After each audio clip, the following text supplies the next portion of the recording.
네, 안녕하세요. 오늘은 마태복음 9장의 말씀을 살펴보도록 하겠습니다. 성경에는 우리가 다양한 말씀들이 있는데요. 하나님의 말씀을 배우는 데 있어서는 크게 두 가지 정도가 필요한 것 같습니다. 하나는 우리에게 직접적으로 필요한 복음에 대해서 아는 것과, 그리고 또 하나는 복음에 다가가기 위한 과정들을 배워야 될 필요가 있습니다.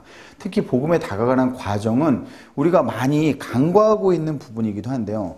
사람들은 이렇게 얘기하죠. 교회에서도 주님을 닮은 삶을 살아야 된다라고 많이 얘기를 합니다. 우리는 예수 그리스도를 닮은 삶을 살아야 된다라고 얘기를 하지만은 실질적으로 주님이 닮은 삶을 살기 위해서는 주님께서 어떠한 삶을 사셨는지 알아야 되는데, 그것에 대해서는 우리가 많이 공부하지 못하는 경향이 있습니다. 그래서 오늘은 십자가상에 있었던 그 복음, 복음의 자체에 대한 것보다는 복음에 다가가는 주님의 삶, 그 삶이 어떠한 삶이었는지 그걸 한번 살펴보도록 하겠습니다.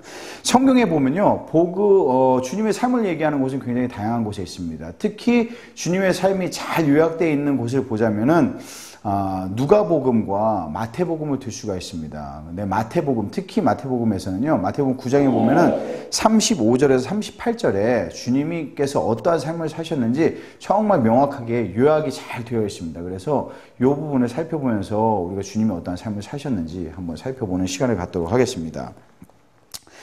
자, 마태복음 9장 35절에 보니까요, 제가 가지고 있는 개혁판으로 성경에 이렇게 기록이 되어 있습니다. 예수께서 모든 성과 촌에 두루 다니사 저희 회당에서 가르치시며 천국 복음을 전파하시며 모든 병과 모든 약한 것을 고치시니라. 무리를 보시고 민망히 여기시니 이는 저희가 목자 없는 양과 같이 고생하며 유리함이라. 이에 제자들에게 이르시되 추수할 것은 많되 일꾼은 적으니 그러므로 추수하는 주인에게 청하여 추수할 일꾼들을 보내어 주소서 하라 하시니라 라고 되어 있습니다. 자, 우리가 생각해야 될 것은요, 신약 성경은 27권의 책으로 이루어져 있습니다. 27권의 책 중에 4개의 복음서가 있습니다. 4개의 복음서는 마태복음과 마가복음, 누가복음, 그리고 요한복음이 있습니다. 이렇게 4개의 복음서가 있는데, 이 4개의 복음서 중에서도 주님의 십자가를 다룬 내용은 20% 정도지만 실질적으로 주님의 삶을 다루고 있는 내용은 80%나 됩니다. 근데 그 80%에 대한 내용을 잘 요약한 곳이 바로 이 마태복음 9장 35절과 5절에 38절의 내용입니다. 그럼 35절을 먼저 보도록 하겠습니다. 여기서는 뭐라고 기록되어 있느냐? 예수님께서 하신 행적이 나와 있습니다. 예수께서 모든 성과 촌에 두루 다니사 저희 회당에서 가르치시며 천국 복음을 전파하시며 모든 병과 모든 약한 것을 고치시니라 라고 되어 있는데요. 자, 우리가 안타까운 것은 이제 번역본을 읽으면요, 이것처럼 지금 동사가 4개의 동사를 확인할 수 있겠습니다. 두루 다니사, 그리고 회당에서 가르치시고 전파하시고 그리고 고치셨다라는 4개의 동사를 보실 수가 있는데요. 실제 원문은 그렇지가 않습니다. 우리가 원문은 헬라어 원문에서는요, 성경에서는 어떻게 되어 있냐면은 동사는 단 1개밖에 존재하지 않습니다. 그 동사라고 하는 것은 처음에 나와 있는 단어 보십시오. 카이라는 단어가 써 있고요. 그 다음에 페리 에이겐이라는 단어가 보이실 겁니다. 두 번째 단어죠. 이 단어 하나만이 여기에 사용된 동사입니다. 그리고 나머지 지금 두루 다니셨다는 동사를 제외하고 나머지 주님께서 하신 행적들, 즉 회당에서 가르치시고 전파하시고 고치신 것, 이것은 분사로 기록되어 있습니다. 그러면은 분사와 동사가 뭐가 차이가 있는 것이 무엇이 중요하냐라고 생각할 수 있습니다. 하지만은 이것은 언어에 대해서 이해할 필요가 있는데요. 헬라 언어라는 것은 하나님께서 이 언어를 기록을 하실 때 이 하나님의 마음을 담기 위한 구조를 가지고 있습니다. 마음의 언어라고 헬라어를 제가 항상 얘기를 하는데요. 마음의 언어라는 것은 무슨 뜻이냐?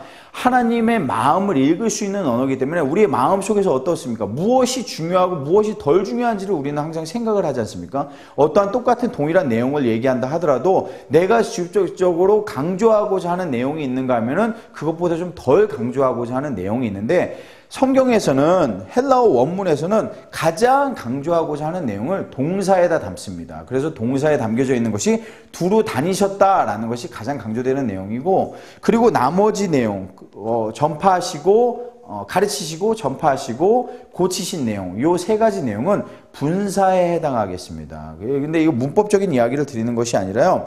이 분사에 해당한다는 것은 앞에 두루 다니신 목적을 설명하는 것입니다. 우리는 그러면은 성경을 볼 때, 한글 성경을 볼 때 이렇게 생각할 수 있거든요.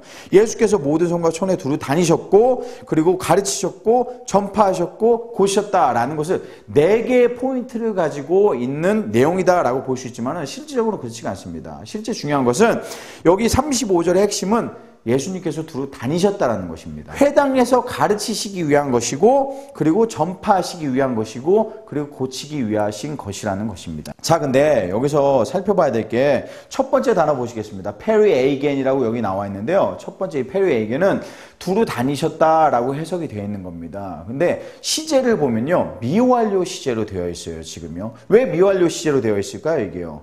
미완료 시제로 되어 있는 이유는 무엇이냐면은 두루 다니셨는데 그냥 다니신 것이 아니라 습관처럼 매번 다니신 거예요.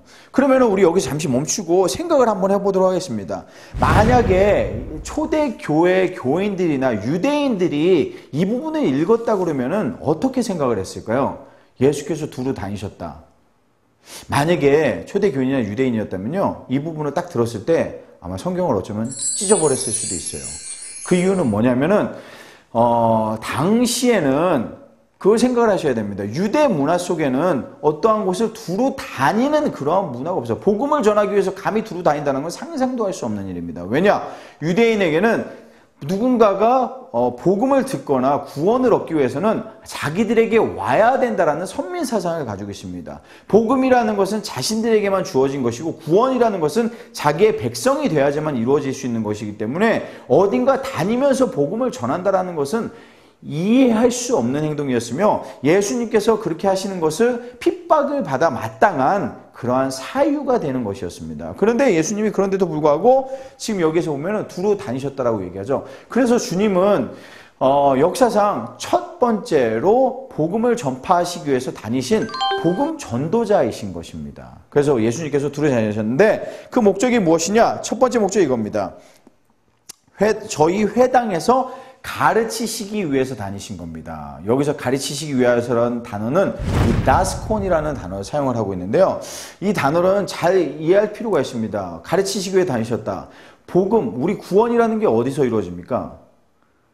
그 당시에 구원이라는 것은 성전에서 이루어지는 것입니다. 근데 예수님은 구원이 이루어지는 성전에 다니시면서 그곳에서 가르치시거나 거기서 설교를 하신 것이 아니라 회당에서 먼저 가르치셨다라고 되어 있어요. 호세아서 4장 6절에도 보면요, 내 백성이 지식이 없어도 망한다라는 말씀이 나오지 않습니까? 그것처럼 지식을 전파하는 것은 어떻게 보면은 무엇보다도 가장 중요한 첫 번째 일인지도 모릅니다. 그래서 여기 디다스콘이라는 단어가 나오는데, 성경에 디다스콘이라는 단어가 구약에는 138회가 나옵니다. 138회나 되는 이 디다스콘이라는 단어가 구약에 등장을 하는데, 신약에는 몇 번에 등장할까요?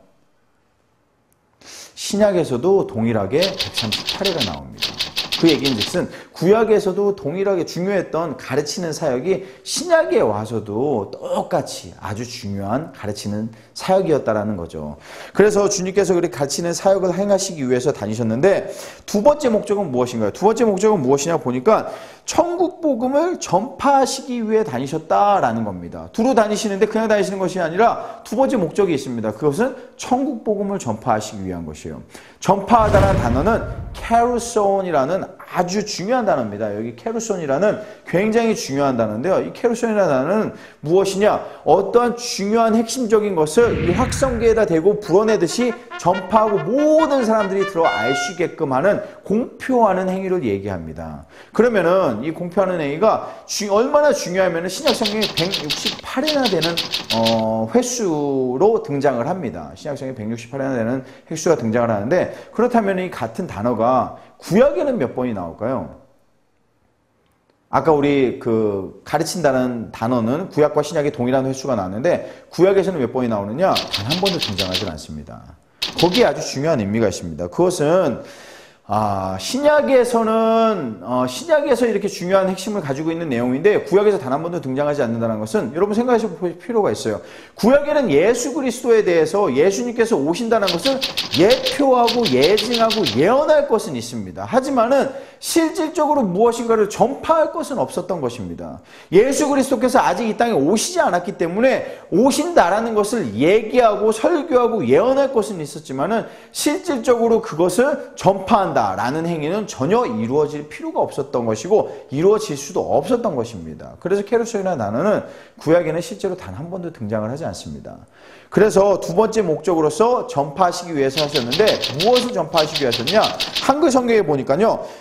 천국 복음을 전파하시기 위해서 다니셨다. 전파하시기 위해서 두루 다니셨다라고 얘기를 하고 있습니다. 근데 여기에 원문을 보겠습니다. 천국 복음을 전파하시기 위해 다니셨다라고 하는데 여기 보면은요. 천국 복음이라고 이야기하지 않고 성경에서는 실질적으로는 뭐라고 얘기하고 있냐면요.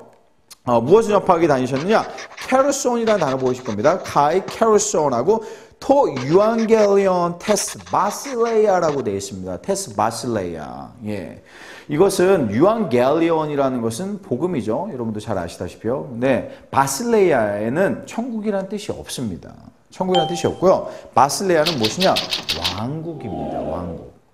그럼 왕국 복음을 전파하시기 위해서 다니셨다라는 것인데 당시의 왕국이라는 전 세계의 왕국이라는 것은 당대에 딱 한 가지밖에 없었습니다. 그게 뭐냐? 로마 제국이었습니다. 로마 제국 외에는 감히 왕국이라고 부를 수 있는 것이 아무것도 존재하지 않았습니다. 하지만 이 그리스도인의 마음 속에는 또 하나의 왕국이 자리 잡고 있었습니다. 그 감히 입 밖에 낼 수 없는 아주 두려운 왕국이었는데 그게 무엇이냐? 사무엘하 17장에서 하나님께서 약속하신 바로 다윗 왕국입니다.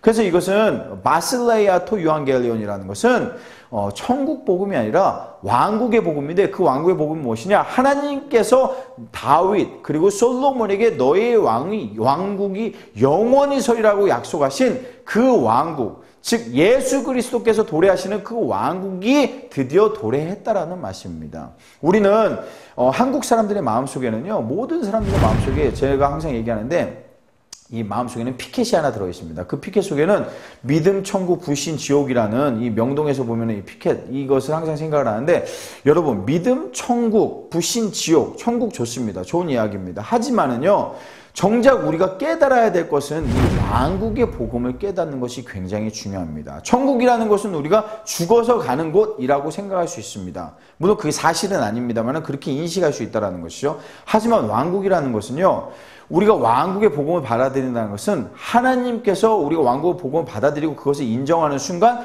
주님께서 우리의 왕이 되셔서 우리를 치리하시는 역사가 일어나는 겁니다. 지금 이 삶을 살아가는 동안에 주님께서 우리의 왕으로서 역사하시고 우리의 삶을 이끌어 가신다라는 그러한 귀한 복음의 능력이 들어있는 것입니다. 그게 이제 왕국 복음을 전파하셨다는 내용이고요. 우리도 마땅히 다니면서 해야 될 것이 아까 가르치는 사역과 그리고 여기서 전파하는 사역입니다. 그럼 마지막으로 보면은 뭐라고 되어 있느냐? 모든 병과 모든 약한 것을 고치시기 위하여 다니셨다라고 얘기를 하고 있습니다. 모든 병과 모든 약한 것을 고치시기 위하여 다니셨다라고 되어 있는데 제가 여러분께 여쭤보겠습니다. 예수님께서 정말 모든 병을 다 고치셨습니까? 주님이 계실 동안에요? 그렇게 생각하실 수 있습니다. 고치셨다라고 생각하실 수 있는데요. 사실 우리가 성경을 바라볼 때 신학이라는 것은요, 성경을 통해서 성서신학, 즉 성경을 통해서 우리가 신학을 정립을 해야 되는 것입니다. 근데 우리가 이미 어떠한 선입견적인 신학을 가지고 성경을 바라보면은 이러한 실수를 할 때가 있는데요. 우리 이렇게 생각할 수 있습니다. 예수님이 어떠한 분인데 당연히 예수님이 모든 병을 다 고쳤지라고 생각할 수 있지만요. 실질적으로 예수님은 고치신 자들보다 고치시지 않은 사람이 훨씬 더 많았습니다. 베데스다 연못을 생각해 보십시오. 거기서도 단 한 사람을 고치셨습니다. 정말 무리들이 많이 있었는데 그 무리들이 많이 있는 중에서도 예수님의 옷깃을 만졌던 그 12년 혈류병을 앓는 그 여인 한 명만을 고치셨습니다. 물론 어느 마을에 가서는 모든 약한 것과 모든 질병을 고치셨을 때도 있지만은 다 고치지 않고 선택적으로 고치셨다라는 것이 더욱더 많습니다. 고치지 않은 자들이 훨씬 더 많았습니다. 그러면은 여기서 나와 있는 우리가 지금 사용하는 단어가 파산이라는 단어를 사용을 하고 있습니다.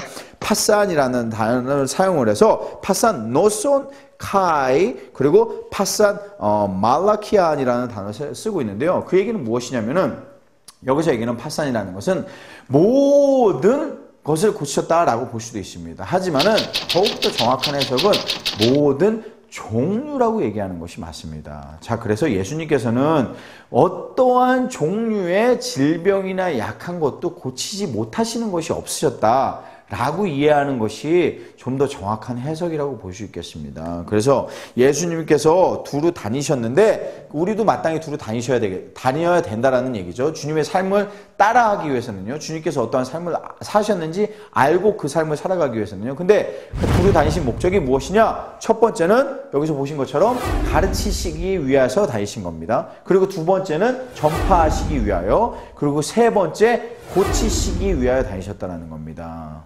저는 신유 사역에 대해서 얘기하는 것은 아니고요. 자, 예수님께서 저에게도 약속했지 않습니까? 제자들에게도 말씀하셨다시피 너희가 내가 하는 일을 할 것이요 나보다 더 큰 일도 하리라 라고 얘기를 했습니다. 그리고 야고보서에 보면은 이제 어떤 아픈 사람이 있을 때는 장로를 취하여 그 장로를 통하여 기도하라라는 얘기도 있습니다. 여러분, 주변에 아픈 사람이나 질병을 앓고 있는 사람이라든지 약한 자가 있다면 그 사람들을 위해서 당연히 기도해야 될 일입니다. 그것은 우리가 하나님께서 고치시지 않으시는 것이 아니라 하나님께서는 분명히 저에게 큰 약속을 주셨습니다. 무엇이냐? 자기가 하는 일을 당신이 하신 일을 할 것이요 그보다 더 큰 일도 하리라 하였으니 우리는 마땅히 그 고치는 사역을 위해서 기도하고 노력해야 될 것입니다. 그러면 두 번째, 아까 이거 세 번째고요. 두 번째 내용은 무엇이냐면 전파하기 위한 것. 과거에 수도승 중에 프랜시스 오브 아시시라는 분이 있습니다. 그러니까 아시시의 성 프랜시스라는 선교사가 계신데, 수도승이 계신데 그분이 이런 말씀을 하셨죠.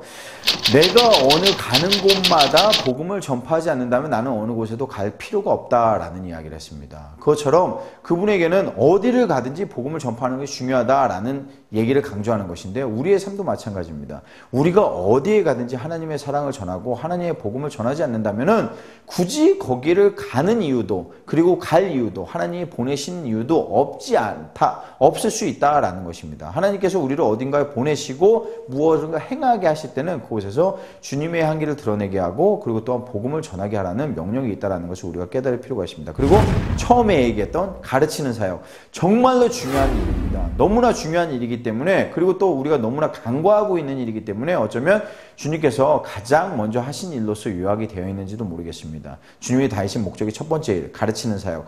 우리 성경이 우리 앞에 있는데요. 이 원어에 대해서도 그렇지만 성경 자체에 대해서도 공부를 많이 하지 않고 있는 것 같습니다. 이제는 하나님의 말씀, 하나님의 뜻이 무엇인지, 하나님이 우리에게 주고자 하는 사랑과 희망의 메시지가 무엇인지를 알기 위해서라도 하나님의 말씀을 공부하는 일에 게을리해서는 안 될 것 같습니다. 그게 오늘 첫 번째 예수님의 행적 중에 마태복음 9장 35절의 내용입니다. 그럼 잠시 후에 36절부터 38절의 내용을 살펴보도록 하겠습니다.